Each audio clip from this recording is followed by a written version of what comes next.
Home style cooking with Sumi চ্যানেলে তোমাদের স্বাগত। আজকের রেসিপি হলো মোচার ঘন্ট। এর জন্য আমি নিয়ে নিয়েছি মোচা। এরপর আমি রান্নাটা শুরু করছি।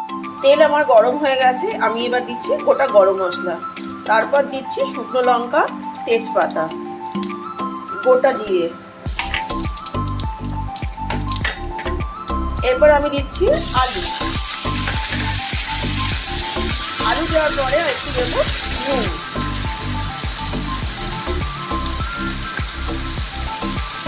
তারপর আমি হলুদ দিয়ে এটাকে ভালো করে লাল করে ভাজতে থাকবো। আলুটা আমার লাল হয়ে ভাজা হয়ে গেছে। এরপর আমি দিচ্ছি নারকেল কুচি। নারকেল কুচিটা একটু ভেজে নেব, যেহেতু এটা নিরামিষ রান্না সেই জন্য আমি এর মধ্যে একটু নারকেল দিয়েছি। তারপর দিচ্ছি আমি একটু টমেটো কুচি। এটা দিয়ে আমি কষতে থাকবো। 2 মিনিট কষার পরে আমি দিচ্ছি আদা আর লঙ্কার পেস্ট। এটাকে আমি 3-4 মিনিট ভালো করে লাল করে ভাজা করে নেব। তারপর আমি এর মধ্যে যোগ করব মোচাটা। আগে আমি এটা একটু ভেজে নিই। মশলাটা আমার ভাজা হয়ে এসছে। এরপর আমি দিচ্ছি চিনি, কালারের জন্য একটু কাশ্মীরি মির্চ। দেওয়ার পরে আমি এটাকে একটু নাড়িয়ে নিচ্ছি।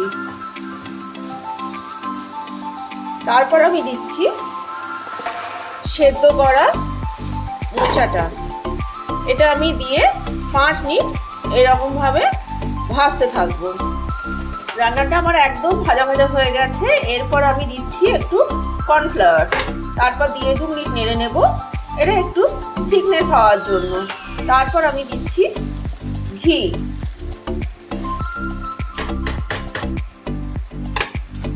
রান্না আমার একদম কমপ্লিট।